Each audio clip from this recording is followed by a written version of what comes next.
अगर आप JEE 2024 aspirant हो तो ये वीडियो एग्जैक्टली आप ही के लिए। आपके जितने भी प्रॉब्लम्स होते हैं, कॉमन प्रॉब्लम्स, आज उन सारे प्रॉब्लम्स का सोल्यूशन लेके आए इस वीडियो पे। बिकॉज इस वीडियो पे हमारे साथ है मोहित त्यागी सर और आलोक सर, जो आपके जितने भी प्रॉब्लम्स है, कॉमन प्रॉब्लम्स 2024 को लेके, वो सब क्लियर कर देंगे। एक रिक्वेस्ट है, वीडियो देखने से पहले देखना पूरा, एंड तक देखना, भले ही 1.5x में देखना पड़े या 2x में देखना पड़े, अपने टाइम के अकॉर्डिंग। चलिए स्टार्ट करते हैं। सबसे पहला क्वेश्चन जेई 2024 वाले स्टूडेंट्स के लिए। तो सर अभी जेई 2024 वाले स्टूडेंट्स में बेसिकली जो ड्रॉपर वाले सेगमेंट है वो बहुत कंफ्यूज है कि एग्जैक्टली प्रिपरेशन करना कैसे है और एक साल में क्या उनका सिलेक्शन हो पाएगा या नहीं हो पाएगा। इसमें देखो, मैं दो तीन चीज़ें बोलूँगा। पहली बार तो ड्रॉप हम जब ही लें जब हम फुल्ली कन्विंस्ड हो, क्योंकि मेहनत तुम्हें ही करना है और किसी दूसरे को देख के ड्रॉप ना लें। If you are fully convinced तभी आपके अंदर से वो मेहनत आ पाएगी, वो कन्विक्शन आ पाएगा जो मेहनत आपको चाहिए होगी। You have to be psychologically very strong, because same चीज़ अगर आपने पहले से तैयारी कर रखी है फिर आप दोबारा सेम चीज़ पढ़ोगे तो एक बोरियत तो होता ही है। तो अगर आप मेंटली स्ट्रांग नहीं, आपको फिर लगेगा कहाँ फंस गए। या दूसरा ये होगा कि हो सकता है आपके साथ वाला बंदा इंजीनियरिंग कॉलेज में जा रहा हो, एक दो महीने बाद जब वो फोटो वगैरह अपने डालेगा तो आपको लगेगा यार इससे बढ़िया तो हम कर लेते हैं इंजीनियरिंग कॉलेज में कहीं ज्वाइन कर लेते। तो first of all you should be mentally very strong अगर आपने ड्रॉप लेने का निश्चय किया है। दूसरी बात, अगर आपने निश्चय कर लिया है तो फिर किसी चीज़ का वेट नहीं करना चाहिए, फिर हमें तुरंत स्टार्ट कर देना चाहिए। Because in all the probability जो मेंस होगा 24 में वो जनवरी के अंदर होगा, तो अभी से लेकर जनवरी तक लगभग 6 मंथ बचा हुआ है।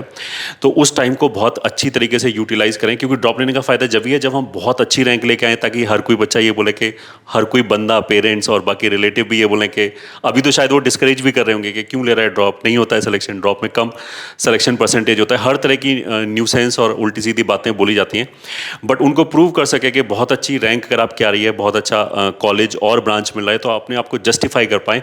इसलिए हमें अपना 100% देना चाहिए उसके अंदर। और मतलब जो भी आपने कहीं पे भी कोई भी इंस्टीट्यूट सेलेक्ट किया है या अगर खुद प्रिपरेशन करें तो पहले उस पर थॉरोली रिसर्च कर लें, क्योंकि अब ऐसा होगा कि अगर आपने एक बार पढ़ाई चालू कर दिया तो कोर्स करेक्शन का टाइम नहीं मिलेगा। टाइम इतना कम है कि 6 मंथ के अंदर आपको कोर्स भी फिनिश करना है और प्रैक्टिस भी अच्छी खासी करनी है, टेस्ट भी देने हैं। तो उसमें ऐसा नहीं होगा कि 2 महीने बाद हम उस कोर्स को चेंज करने की कोशिश करें, दैट इज़ नॉट पॉसिबल। वो जो मेंस का फर्स्ट एग्जामिनेशन है वो बिगड़ जाएगा और उसमें सबसे कम कॉम्पिटिशन होता है। तो उसमें सबसे अच्छा जो मौका है वो उन्हीं बच्चों के पास है जो ड्रॉपर हैं, एक बार सिलेबस खत्म कर चुके हैं, अब उन्हें ब्रश अप करके और अच्छी तरह के जो भी उनको लूप होल्स उनको प्लग इन करके बहुत अच्छा परफॉर्म कर सकते हैं जनवरी के अंदर। तो इसलिए इंस्टीट्यूशन सिलेक्शन में एक अच्छी खासी रिसर्च करें and when you are convince तो फिर तुरंत स्टार्ट कर देना चाहिए। टाइम वेस्ट बिल्कुल नहीं करना चाहिए। और एक छोटी सी चीज़ मैं और बोलूँगा कि आपका प्रिपरेशन लेवल किसी भी लेवल का रहा हो, हमें ये समझना चाहिए कि जो जून में एडवांस का एग्जामिनेशन होगा उसमें अभी से लेके लगभग 1 साल बचा है। तो 6 मंथ प्लस 6 मंथ, तो आपकी स्ट्रैटेजी ऐसा होना चाहिए कि इन दोनों को स्ट्रैटेजाइज ऐसे करेंगे, इन दोनों ही जो टाइम है 6 मंथ प्लस 6 मंथ का, उनको हम अच्छी तरीके से यूटिलाइज कर पाएँ। मतलब पहले 6 मंथ में हम ऐसी तैयारी करें कि जिसके ऊपर हम बिल्ड कर पाएँ नेक्स्ट 6 मंथ में ऑसम रैंक लाने के लिए। सर अब एक सब्जेक्ट है सर पीसीएम में, मैथ्स। सर ये मैथ्स ऐसा सब्जेक्ट है कि चाहे अगर हमसे हो भी जा रहा है ना, टेस्ट में जाके नहीं बनते, फिर क्वेश्चन नंबर नहीं आ पाते। फिर कई बार मैथ्स के क्वेश्चन ही नहीं बनते, एडवांस के क्वेश्चन ऐसे ऐसे है 10 लाइन, कभी कभी 8-8 लाइन्स के भी क्वेश्चन आ जाते, देख के हालत ख़राब हो जाती। तो इनफैक्ट मैथ्स के क्वेश्चन अच्छे से होते ही नहीं है सर। तो इसके लिए क्या करें सर हम? देखो, जैसे हम ये बोलते हैं ना कि मैथमेटिक्स काफ़ी टफ आ रहा है, तो आई वुड डिफर। ऐसा नहीं है कि मैथमेटिक्स टफ आ रहा है, वो तो बाई चांस ऐसा हुआ कि मेंस में फिजिक्स केमिस्ट्री इजी आ गया, तो उनके कंपैरिजन में लगता है कि मैथ्स टफ आ रहा है। अब टफ हो चाहे इजी हो, उससे कोई फर्क नहीं पड़ता है, क्योंकि जो भी ग्रेडिंग है, जो भी रैंक है, वो सब रिलेटिव है। तो अगर दूसरे बच्चे ने मैथ में पढ़ के अच्छा परफॉर्म किया तो आपको करना पड़ेगा, आपके पास कोई दूसरा रास्ता नहीं है। एक तो ये बात हो गई। दूसरा, बच्चों के दिमाग में फोबिया बैठा दिया गया है या फिर उनके दिमाग में ऐसा आ जाता है कि मैथ्स बहुत टफ आता है। ऐसा नहीं है। अगर मान लिया हमें 25 क्वेश्चन करने हैं मेंस में, तो भी इजीली यू कैन फाइंड 15 से 16 क्वेश्चन या 18 क्वेश्चन जो किसी भी कोचिंग में, अगर रेप्यूटेड कोचिंग है, ठीक ठाक पढ़ाते हैं वो, तो उनके नोट्स में मिल जाएंगे वैसे क्वेश्चन। उसमें कुछ भी एक्स्ट्राऑर्डिनरी सोचने की जरूरत नहीं है। बाकी के जो 5-6 क्वेश्चन है वो ऑफकोर्स कुछ कुछ क्वेश्चन टफ आ रहे हैं। ऐसा हुआ है कि मेंस में भी एडवांस लेवल के क्वेश्चन आए, बट वो 2-3 आते हैं, उसका ये मतलब नहीं पूरे 25 क्वेश्चन वैसे ही हैं। और अगर अच्छी रैंक लानी है और मान लिया मैं मतलब ऐसे ही बोल रहा हूँ, जैसे 23 में फिजिक्स थोड़ा सा इजी आ गया तो सबके लिए इजी आ गया ना, वहाँ तो सभी स्कोर कर जाएंगे, और मैथ में जो स्कोर करेगा फिर वो उसकी रैंक बेटर आएगी। तो आई वुड से कि तीनों सब्जेक्ट हमारे बैलेंस्ड होने चाहिए, बिकॉज यू नेवर नो कि अगले साल कैसा पेपर आएगा। तीनों सब्जेक्ट हमारे बैलेंस होने चाहिए, और इस तरह के फोबिया हमें दिमाग से हटाना चाहिए। अगर आपको क्लास में समझ में आ रहा है और ऑफकोर्स आपने प्रैक्टिस की है तो एग्जाम में भी खूब क्वेश्चन होंगे। अगर फियर फुल होके अगर हम अप्रोच करेंगे तो दिमाग चलना वैसे ही बंद हो जाएगा, बट अगर हम कॉन्फिडेंट वे में अप्रोच करेंगे तो बहुत सारे क्वेश्चन सॉल्वेबल मिलते हैं, इवन एडवांस में भी खूब सारे क्वेश्चन सॉल्वेबल मिलते हैं। तो पेपर में फुल कॉन्फिडेंस के साथ जाएं, और कॉन्फिडेंस जब भी आएगा जब हम रेगुलरली टेस्ट दें, और टेस्ट भी रेलेवेंट दें। ऐसा ना हो कि बहुत टफ या बहुत ईजी पेपर ना दें, वो आपको गलती परसेप्शन देगा। जैसे पेपर आते हैं यूजली आईआईटी में उसी लेवल के पेपर दें, तो that will be the best practice या best preparation to deal with advance questions. Kota में देखो, पहले तो मैं ये बोलूँगा कि हमारी जो एक्सपेक्टेशन है वो प्रैक्टिकल होना चाहिए। केवल कोटा में जाने मात्र से ही सिलेक्शन नहीं हो जाएगा। लाखों लोग पहुँचते हैं, बट सिलेक्शन सबका थोड़ी ना होता है। पहला चीज़ तो ये हो गया। कोटा बेसिकली फेमस इसलिए है कि आज से 10-20 साल पहले वहाँ पे कोई साधन नहीं था किसी भी तरह का पढ़ने के अलावा, क्योंकि बहुत छोटा शहर था। तो जो बच्चे यूजली जाते थे उनके पास करने के लिए कुछ होता ही नहीं था, डिस्ट्रैक्शन का कोई जरिया ही नहीं था, तो वो मैक्सिमम टाइम अपना पढ़ाई में इन्वेस्ट करते थे, जिससे डेफिनेटली अच्छा रिजल्ट आता था, और वो अभी भी आता है, रिजल्ट काफ़ी अच्छा आता है। अगर आप कोटा जाने का सोच रहे हो तो मेहनत तो आपको उतनी ही करनी पड़ेगी जितना आप घर पर बैठ के करना चाहते हो या करनी पड़ेगी सिलेक्शन के लिए। मेहनत वहाँ पर कम नहीं करनी पड़ेगी, पहला चीज़ तो ये हो गया। दूसरा, हर तरह का डिस्ट्रैक्शन, जैसे ऑनलाइन में कुछ बच्चे यूट्यूब में टाइम वेस्ट कर दिया या इंस्टाग्राम पे टाइम वेस्ट कर दिया, तो इस तरह की चीज़ें कोटा में भी अवेलेबल हैं।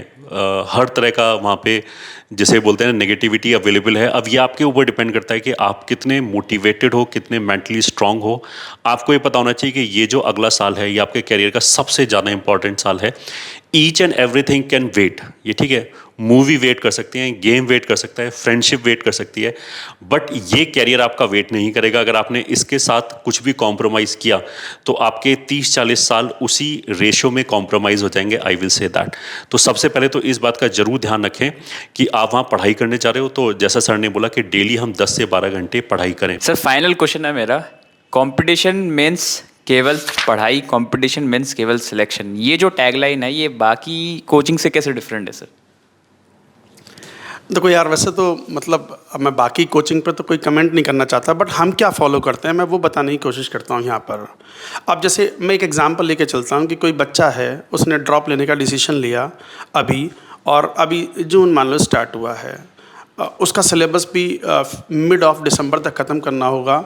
उसके बाद में उसको प्रैक्टिस भी करवाना होगा, मॉक टेस्ट देने होंगे, तब जाके वो मिड ऑफ जनवरी में जनवरी का फर्स्ट सेशन लिख पाएगा।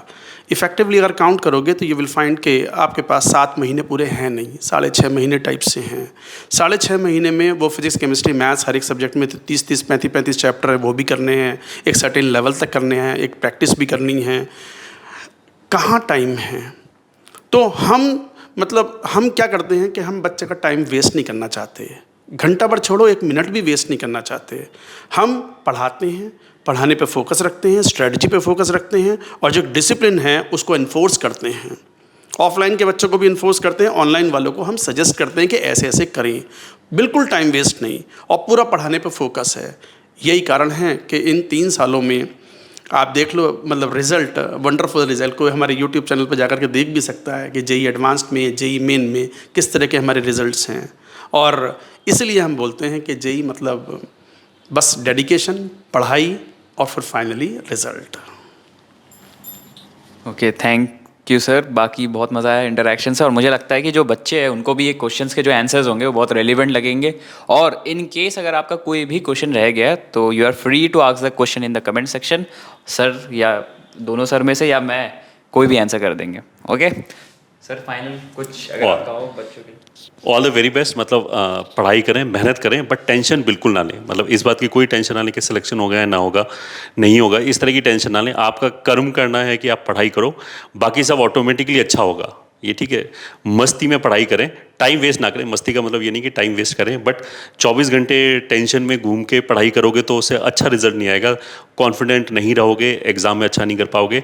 अपना काम है 12 घंटे डेली मेहनत करना, वो करो, बाकी सब अच्छा ही होगा। All the best.